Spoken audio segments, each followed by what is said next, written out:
Hello hi, कैसे हैं आप लोग। Welcome back to biology lounge, जहाँ पे हम कर रहे हैं बायोकेमिस्ट्री सीरीज। और अभी तक हम बहुत सारी चीज़ों के बारे में बात कर चुके हैं। रीसेंट वीडियोस में हमने बात की अबाउट अमाइनो एसिड्स, उनका structure and isoelectric point.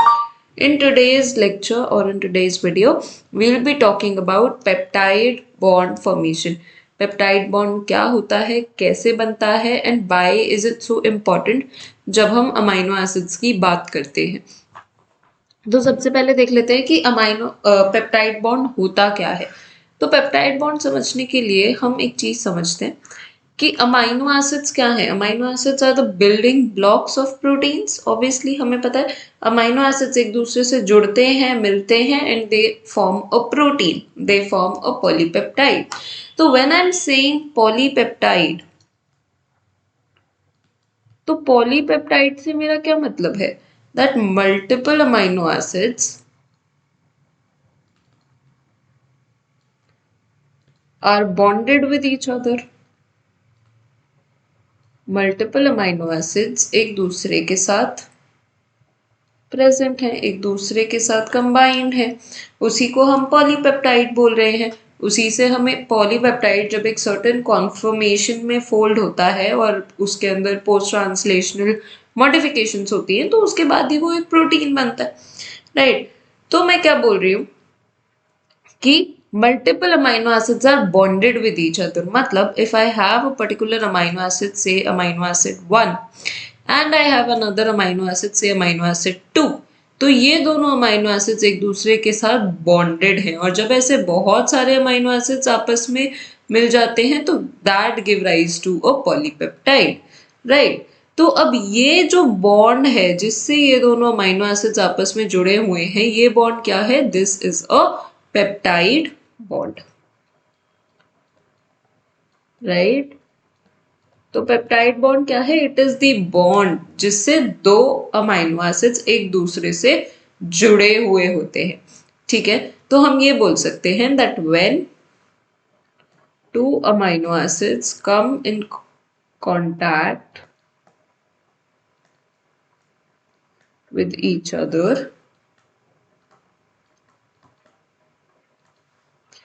peptide bonds is formed। और ये जो पेप्टाइड बॉन्ड बनता है, ये बनता है bye condensation reaction. Now this condensation reaction is something जो हमें पता होना चाहिए कि क्या होता है, what is this condensation reaction, हमें पता होना चाहिए। So let's talk about what condensation reaction is. Okay, so condensation reaction की बात करते हैं।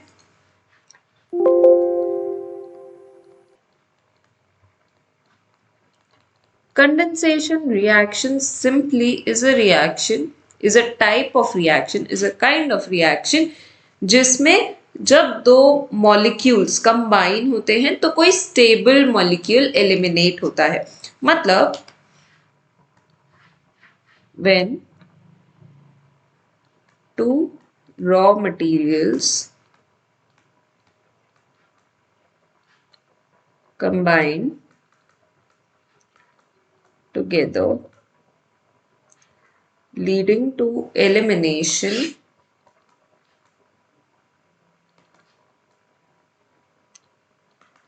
of certain stable molecules, and when I say stable molecules, I am referring to H2O, CO2, NH3, H2N2 etc। ऐसे stable molecules जब release होते हैं किसी भी दो मॉलिक्यूल्स के साथ आने से या किसी भी दो मॉलिक्यूल्स के एक बॉन्ड बनाने से, तो ऐसी रिएक्शन को हम क्या बोलते हैं, ऐसी रिएक्शन को हम बोलते हैं condensation reaction। Such reactions are known as condensation reaction। I hope ये पॉइंट समझ आया होगा। अगर नहीं भी आया तो ये एग्जाम्पल देखो, इससे आएगा। For example X X plus Y Y, ठीक है, इन दोनों के बीच में एक रिएक्शन हुई leading to the formation of X Y and leading to the elimination of X Y. तो इस रिएक्शन को हम क्या बोलेंगे? Condensation reaction. अज्यूमिंग ये जो स्मॉल एक्स स्मॉल वाई है, this is a stable molecule, जो CO2 हो सकता है, H2O हो सकता है, NH3 हो सकता है, जितने भी ये ऊपर लिखे इनमें से कोई भी हो सकता है। So such a reaction is called a condensation reaction, जिसमें कोई स्टेबल मॉलिक्यूल्स एलिमिनेट होते हैं और बाकी का बॉन्ड बन जाता है। Such a reaction is known as condensation reaction. तो जब तो जब पेप्टाइड बॉन्ड बनता है, वो भी एक काइंड ऑफ कंडेंसेशन रिएक्शन है, जिसमें कि पानी बाहर निकलता है। ठीक है, सो removal of water is very common. Biology की रिएक्शंस में, बायोलॉजिकल रिएक्शंस में removal of water is very very common. बहुत सारी ऐसी रिएक्शंस होती हैं जिसमें वाटर एलिमिनेट होता है, इसीलिए बहुत सारी reactions are type of condensation reaction. इसीलिए ये पॉइंट मैंने आपको बताया है कि कंडेंसेशन रिएक्शन क्या होता है इन सच डिटेल। अब हम देखते हैं कि क्यों मैं पेप्टाइड बॉन्ड को कंडेंसेशन रिएक्शन बोल रही हूँ, कैसे उसमें से वाटर जो है वो एलिमिनेट हो रहा है। तो इसको थोड़ा ध्यान से समझेंगे, it's a bit of chemistry, तो थोड़ा ध्यान से समझेंगे तो बेटर समझ आएगा। देखो, हम कोई भी दो अमीनो एसिड्स लेते हैं,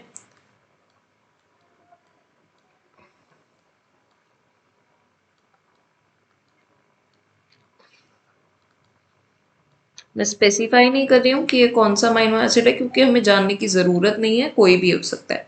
ठीक है, does not matter. One more thing that I would like to specify here is कि इन अमीनो एसिड्स पे मैं कोई भी चार्ज नहीं शो कर रही हूँ, मैं इन अमीनो एसिड्स को एकदम अनचार्ज्ड शो कर रही हूँ। लेकिन ऐसा कोई अमीनो एसिड नहीं होता जो किसी भी पीएच पे बिल्कुल अनचार्ज्ड हो, या तो उस पर पॉजिटिव चार्ज होगा या नेगेटिव चार्ज होगा या कोई चार्ज नहीं, या फिर दोनों चार्ज होंगे।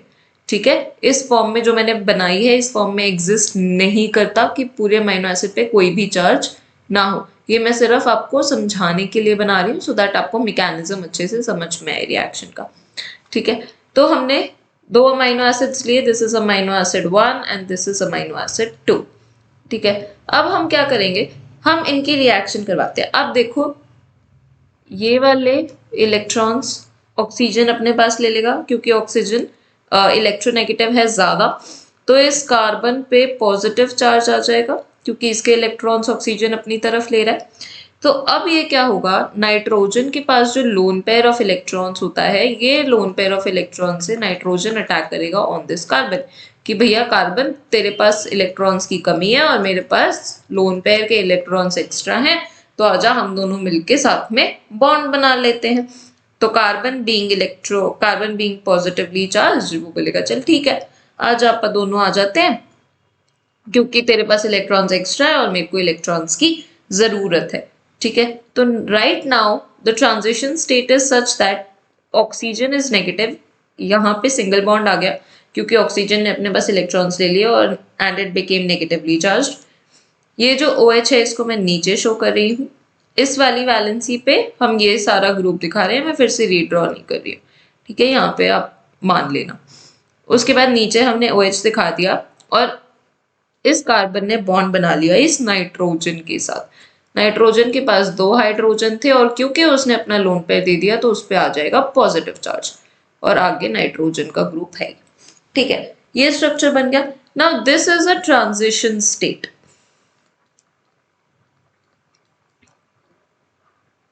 Transition state having high energy, और हमें इतना बेसिक पता होना चाहिए कि जब भी एनर्जी हाई होती है, स्टेबिलिटी कम होती है। दैट मीन्स ये ट्रांजिशन स्टेट चेंज होएगी इन अनदर फॉर्म, राइट, क्योंकि ये हाई एनर्जी ट्रांजिशन स्टेट है। आई होप आपको ट्रांजिशन स्टेट समझ में आ गई होगी। हमने कुछ नहीं किया, क्योंकि कार्बन पॉजिटिवली चार्ज था और नाइट्रोजन के पास लोन पेयर था, तो इन दोनों ने आपस में बॉन्ड बना लिया। कार्बन जो था पॉजिटिवली चार्ज, उस पे नाइट्रोजन ने अटैक किया, तो क्या हुआ, कार्बन के साथ जुड़ गया नाइट्रोजन। नाइट्रोजन ने क्योंकि अपने इलेक्ट्रॉन्स दे दिए हैं, इसलिए it became positively charged oxygen ने क्योंकि डबल बॉन्ड वाले इलेक्ट्रॉन्स ले लिए हैं and became negatively charged, so that is the transition state. अब ये तो है ट्रांजिशन स्टेट, लेकिन ये हाई एनर्जी है, तो क्या होगा इस ट्रांजिशन स्टेट में से ये OH और ये H ये निकल जाएंगे बाहर। इन दोनों के बाहर निकलने से अब क्या होगा कि ये जो ऑक्सीजन है ये वापस से अपने इलेक्ट्रॉन्स यहाँ दिए इसने, क्योंकि ऑक्सीजन जगल करेगा, उसने अपने इलेक्ट्रॉन्स वापस से यहाँ दिए, वापस से डबल बॉन्ड आया, तो कार्बन की तो 5 वैलेंसी हो नहीं सकती, carbon has to lose something, है ना। तो वो क्या लूज करेगा, वो ये OH ही लूज करेगा, सबसे बढ़िया लिविंग ग्रुप इन सब में OH ही है, तो OH लॉस्ट हो जाएगा। सिमिलरली नाइट्रोजन के पास यहाँ पे पॉजिटिव चार्ज आ गया, nitrogen does not want to be in positive charge, वो क्यों रहेगा, it wants to be stable, तो वो क्या करेगा, वो भी अपना H+ डोनेट कर देगा, because that is the most stable conformation, that is the best leaving group. तो अब हमारे पास इसके बाद क्या स्ट्रक्चर बन जाएगा, इसके बाद स्ट्रक्चर बनेगा NH2CH सेम, उसके बाद C double bond O NH C H R2 NH2, ये सॉरी COOH,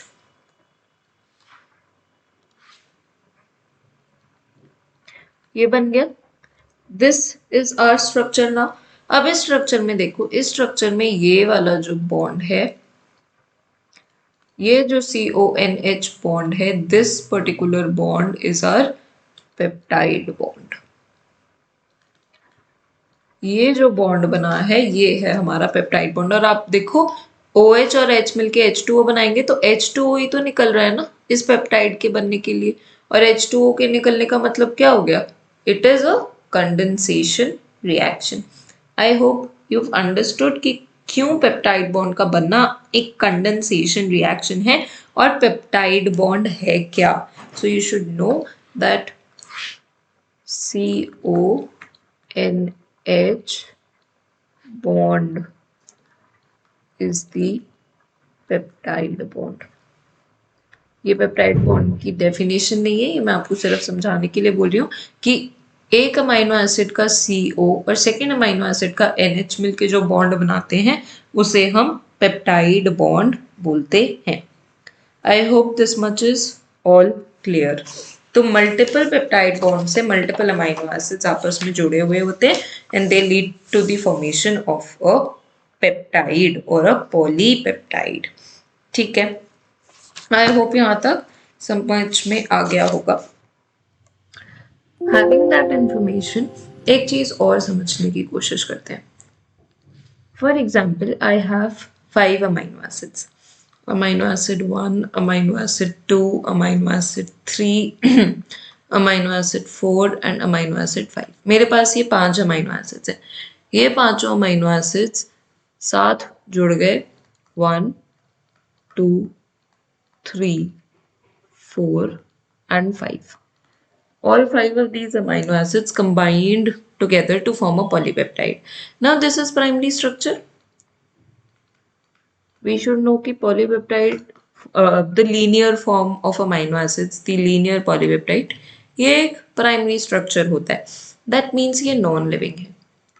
प्राइमरी स्ट्रक्चर हमेशा नॉन लिविंग होता है, ये कोई भी लिविंग फंक्शन परफॉर्म नहीं कर सकता। क्यों नहीं कर सकता, because it has to fold. यहाँ पे प्रोटीन फोल्डिंग होगी, ये जो पॉलीपेप्टाइड है वो एक सर्टेन तरीके से फोल्ड होएगा and only after folding, only after it has folded it will form the secondary structure। secondary structure के बारे में हम डिटेल में पढ़ेंगे after this। अब हमने secondary structure बना लिया, यहाँ से life will start।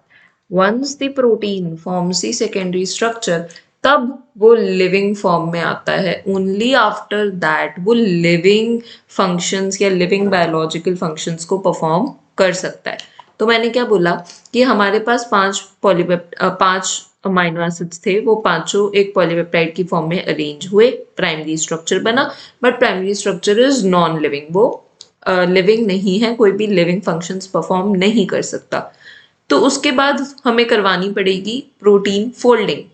ये जो पॉलीपेप्टाइड है it will have to fold in a certain way and only after that secondary structure बनेगा, और उस सेकेंडरी स्ट्रक्चर के बाद लाइफ एक्चुअली स्टार्ट होगी। ठीक है, अब ये प्रोटीन फोल्डिंग की बात आती है कि प्रोटीन फोल्डिंग होएगी कैसे। फॉर एग्जाम्पल अगर मैं आपको बोलती हूँ कि फोल्डेड प्रोटीन है,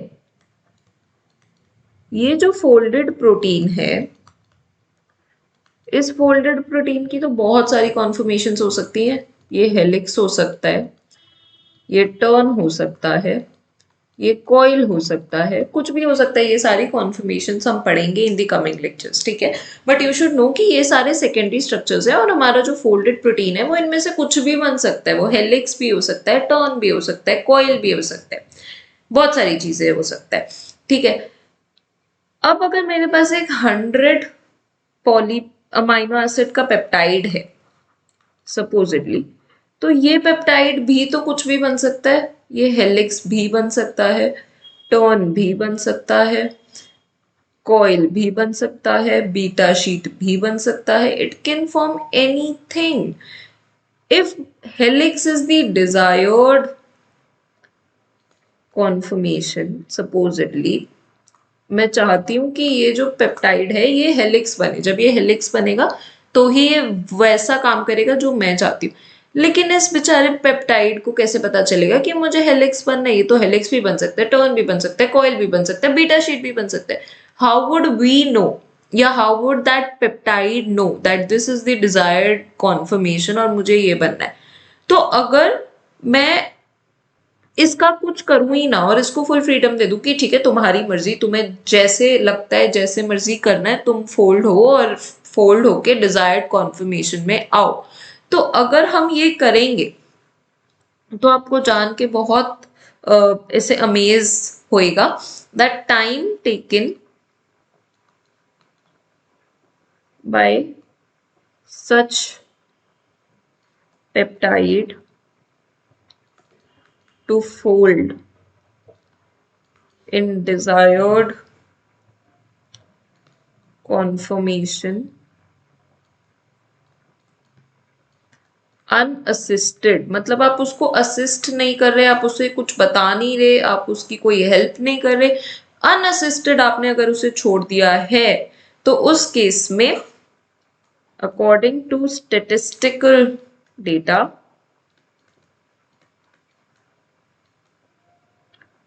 it is 2 into 10 raised to the power 8 years, 28 years।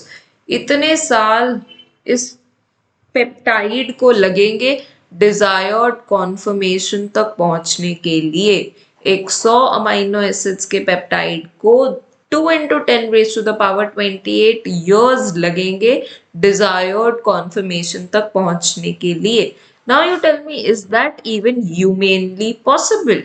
क्या ऐसा पॉसिबल है कि एक पेप्टाइड को फोल्ड होने के लिए हम 2 into 10 raised to the power 28 years दें? इतनी तो लाइफ ही नहीं होती। तो प्रोटीन ही फोल्ड नहीं होएगा, सेकेंडरी स्ट्रक्चर ही नहीं बनेगा, तो लाइफ शुरू कैसे होगी? हमारे काम कैसे आएगा? वो फंक्शन कैसे परफॉर्म करेगा? सो दिस इज नॉट पॉसिबल, और ऐसा होता भी नहीं है ऑब्वियसली, तभी तो हमारी बॉडी में प्रोटीन्स बनते हैं और काम भी करते हैं, इतना टाइम तो नहीं लगता। तो ये एक बहुत ही पैराडॉक्स जैसी सिचुएशन है, कुछ बहुत गलत है, कुछ बहुत सेट नहीं बैठता, कुछ समथिंग डज नॉट फिट। तो इस पैराडॉक्स का नाम है Levinthal paradox. Levinthal paradox. Levinthal paradox क्या बोलता है? That some of addresses some of the unique observations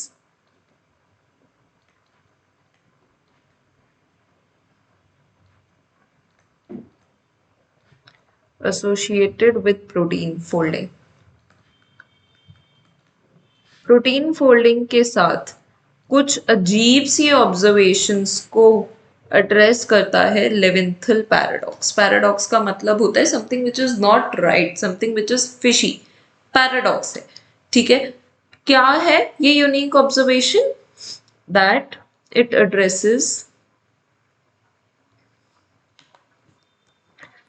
addresses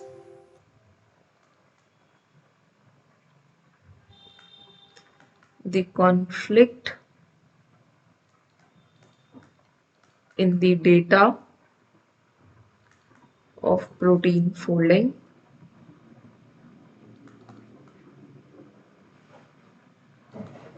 if calculated from statistical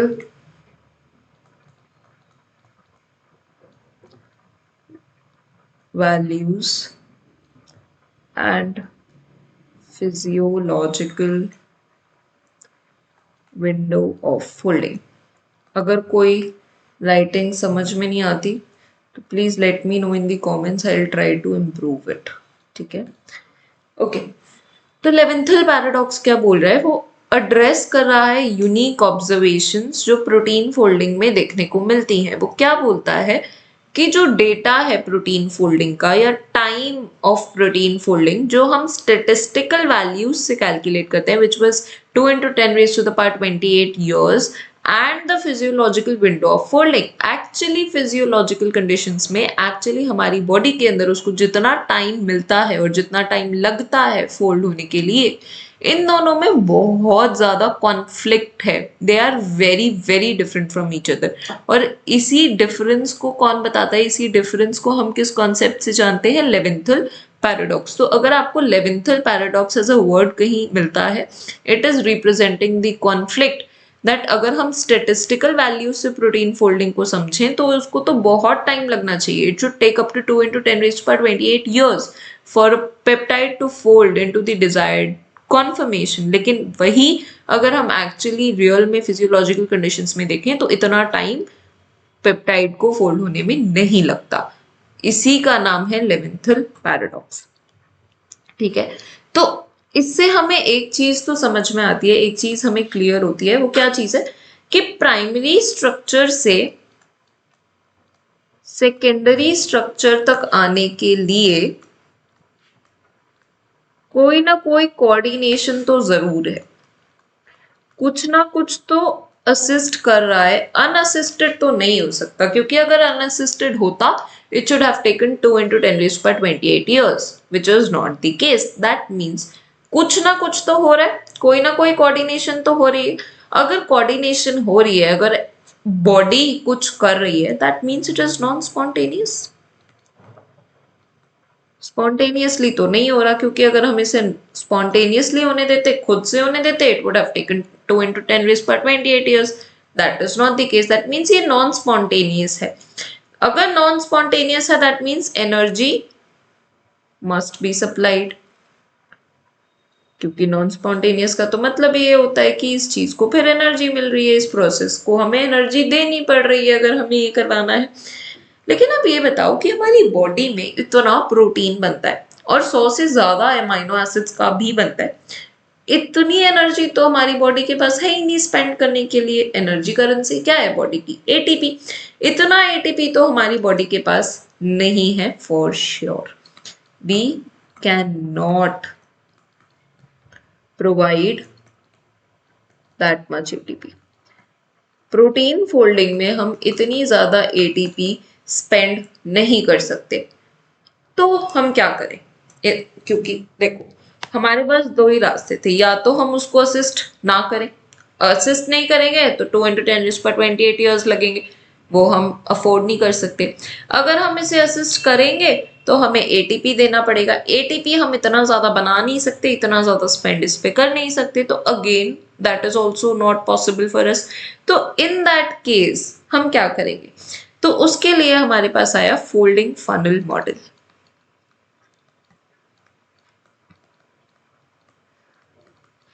folding funnel model. इस मॉडल को एकदम ध्यान से समझने की कोशिश करेंगे कि यह मॉडल क्या कहता है, क्या समझाता है, ठीक है। फनल की शेप कैसी होती है? ऐसी होती है, if I'm not wrong.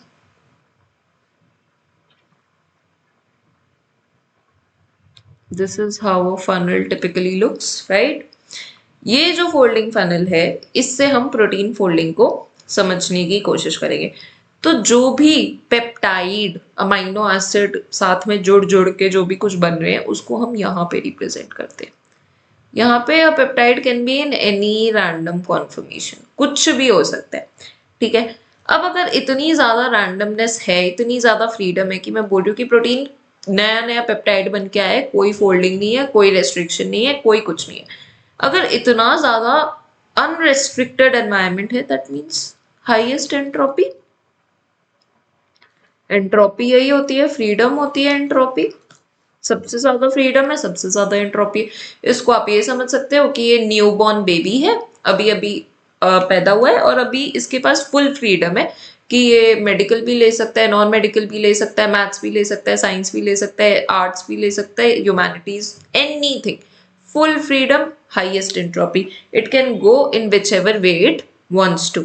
ये हो गया हमारा सबसे पहला। अब क्या हुआ, out of all of these peptides जो रैंडमली अभी प्रेजेंट है, इनमें से रैंडमली कोई भी पॉलीपेप्टाइड हमारे डिजायर्ड कॉन्फर्मेशन तक पहुंच रहा है, ठीक है।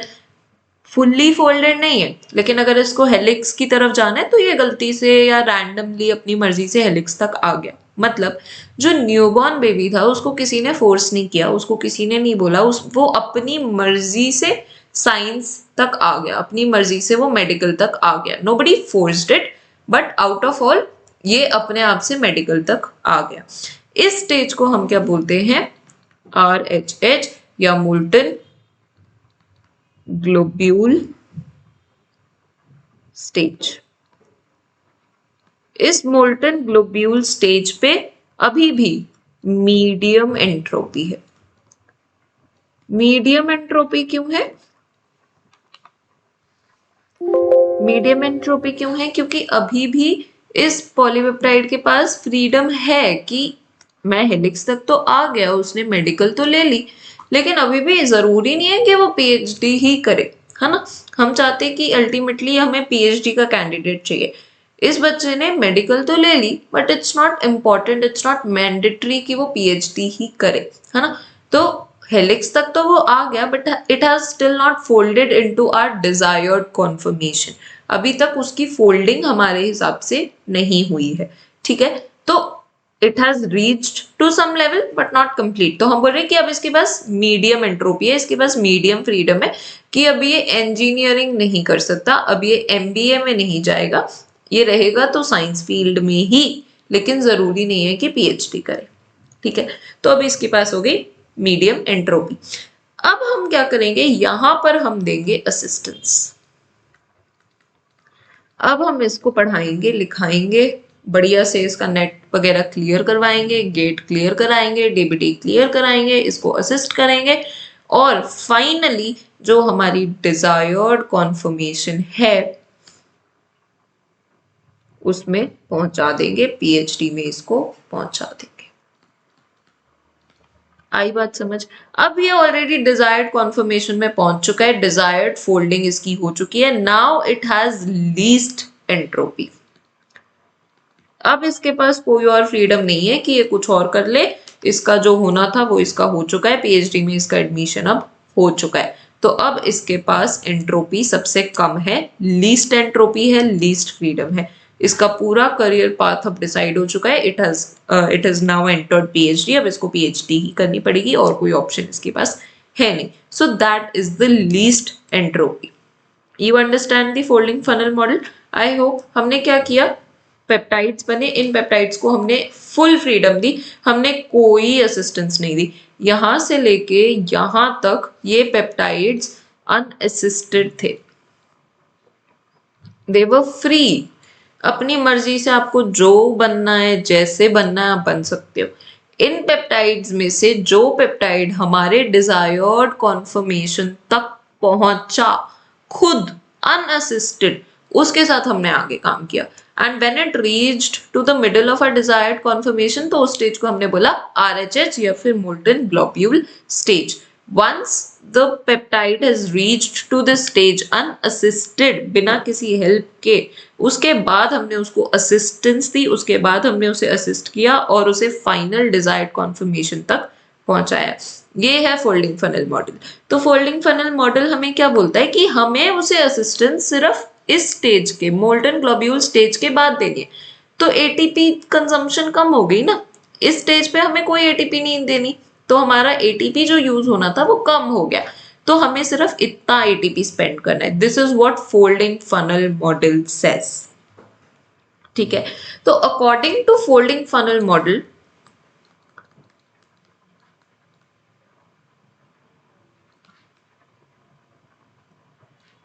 मैं ये बोल सकती हूं that the first half of the protein folding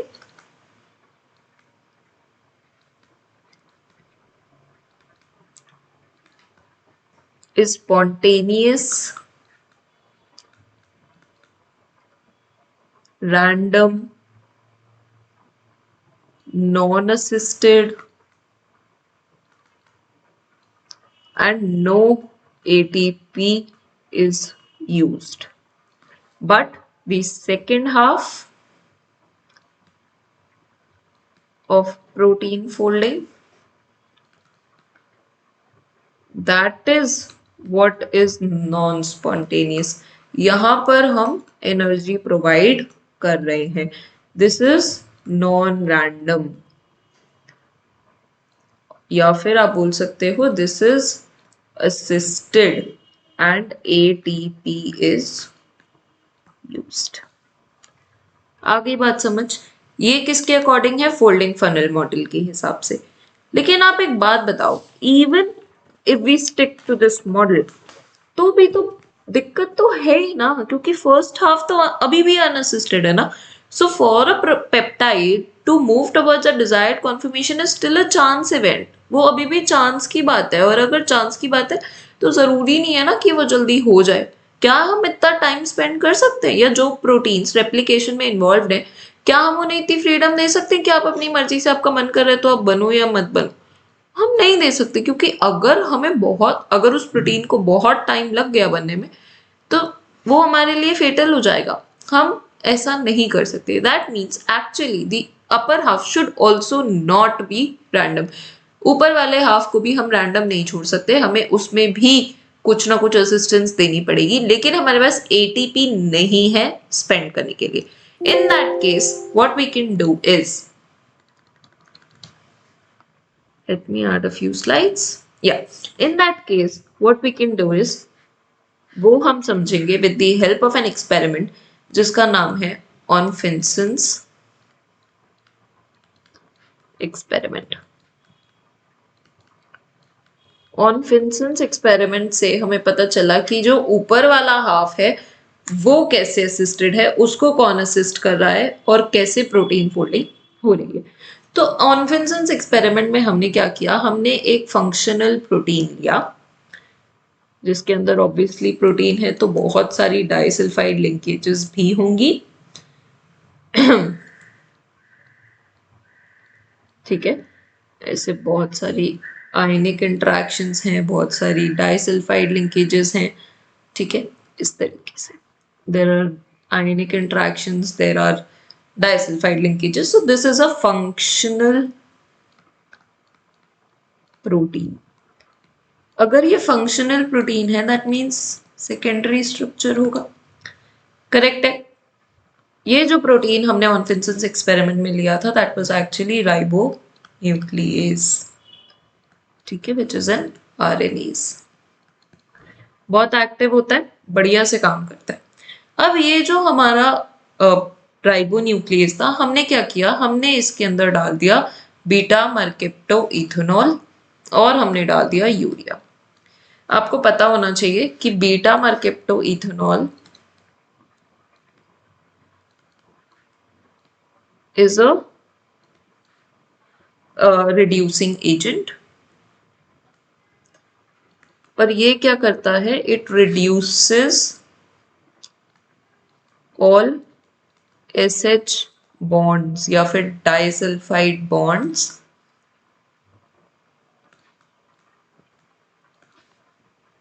into ऐसे इनको रिड्यूस कर देता है। तो ये जो दोनों एस एस डाइसल्फाइड बॉन्ड से कनेक्टेड थे, यहाँ पेज नहीं आएगा, ऐसा आएगा, इन बॉन्ड्स को रिड्यूस करके इनको अलग अलग कर देता है। तो सारी जो प्रोटीन फोल्डिंग है, डाइसल्फाइड बॉन्ड सेकेंडरी स्ट्रक्चर में बहुत प्रोमिनेंट रोल प्ले करते हैं। तो अगर वो बॉन्ड्स ही टूट गए तो सेकेंडरी स्ट्रक्चर भी तबाह हो जाता है। ठीक है, तो वो करता है beta mercaptoethanol. Secondary disulphide bonds को इसने रिड्यूस कर दिया इनटू सिंपल बॉन्ड्स। दूसरा एजेंट हमने क्या डाला? दूसरा हमने डाला urea. Urea is a chaotropic agent. Chaotropic का मतलब क्या है? It is a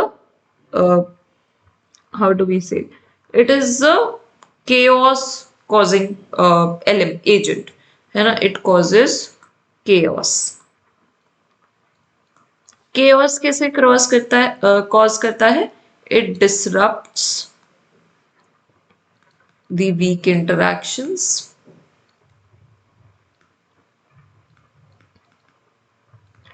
thus secondary or tertiary conformation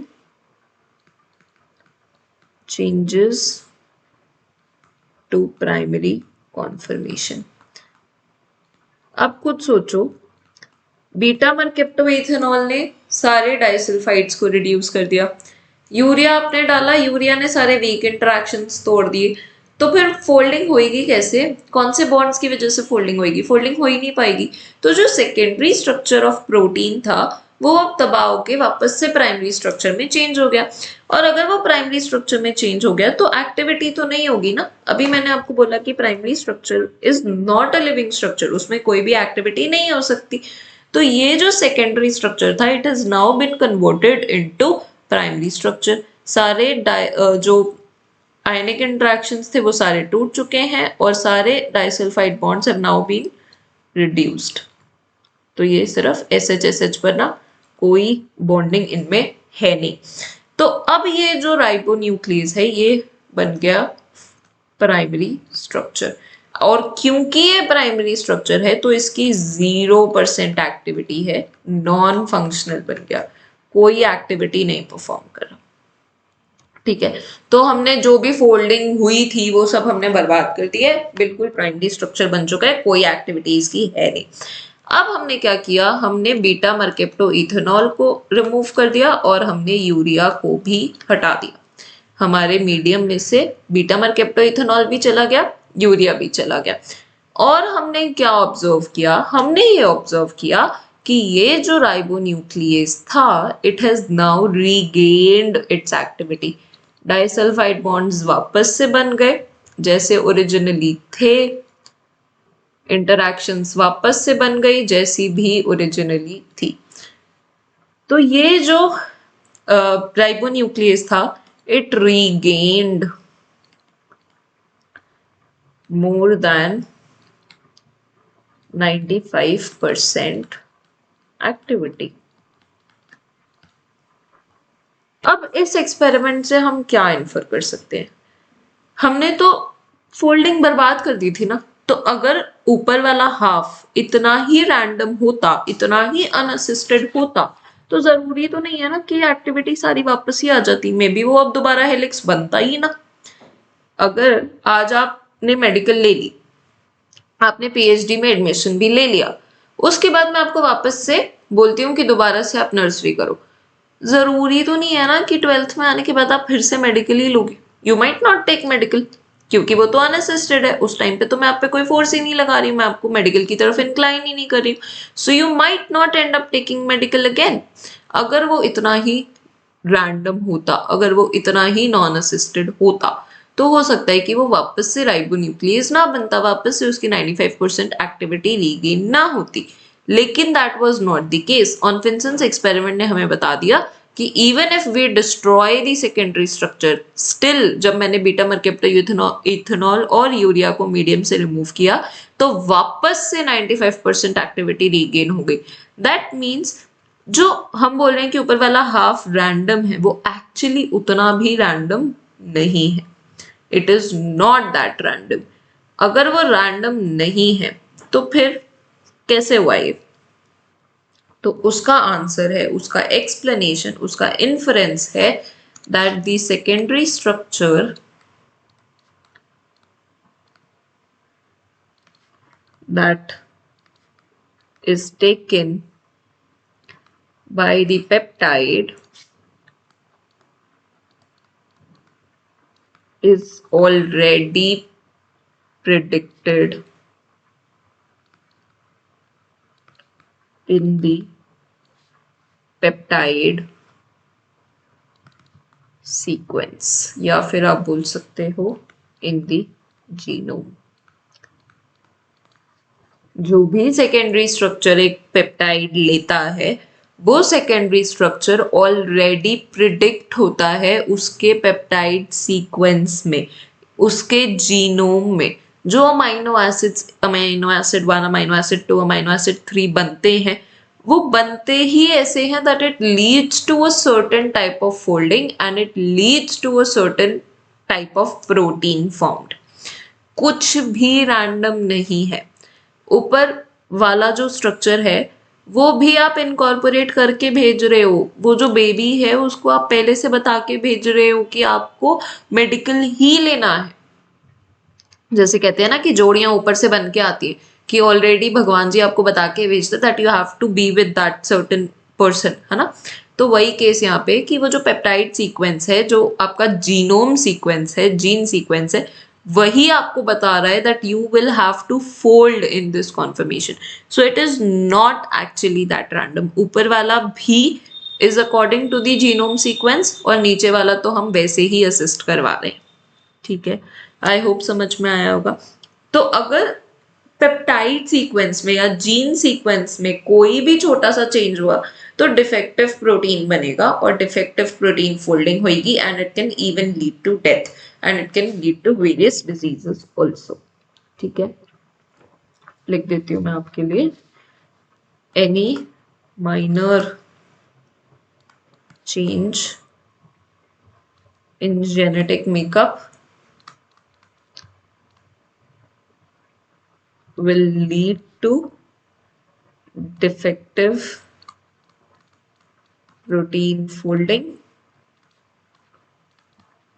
and it will lead to various diseases and it might even be fatal for us। अगर वो कोई ऐसा प्रोटीन है जो हमारे लिए बहुत ज़रूरी है, अगर उसमें डिफेक्ट होता है तो it might even be fatal for अस।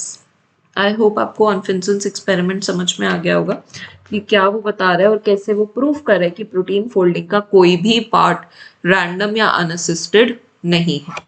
सारी इंफॉर्मेशन जेनेटिक मेकअप में छुपी हुई है। ऑलरेडी डीएनए उसे बता रहा है कि भाई तुझे बनना है और तुझे इस तरीके से फोल्ड होना है। इसीलिए लेवेंथल पैराडॉक्स एग्जिस्ट करता है। इसीलिए अगर हम स्टेटिस्टिकल वैल्यूज के हिसाब से जाएं तो 2 × 10⁻28 ईयर्स लगते हैं, लेकिन अगर हम रियलिटी में जाएं तो प्रोटीन फोल्डिंग को उतना टाइम नहीं लगता है बिकॉज ऑफ नॉन रैंडमनेस। क्योंकि लेवेंथल पैराडॉक्स में या जब हम स्टेटिस्टिकल वैल्यूज से कैलकुलेट करें तो हम ये मान के चलते हैं कि अनअसिस्टेड है, कोई उसे बता नहीं रहा है, but that is not the case in our body. हमारी बॉडी में सब उसे बता रहे हैं कि भाई you have to form in this conformation, तुम्हें यही बनना है और तुम्हें ऐसे ही बनना है, इसीलिए उसे इतना टाइम नहीं लगता। That is the concept of protein folding, that is Anfinsen's experiment. I hope समझ में आ गया होगा। कुछ भी अनअसिस्टेड नहीं है, सब कुछ प्री डिटरमाइंड है।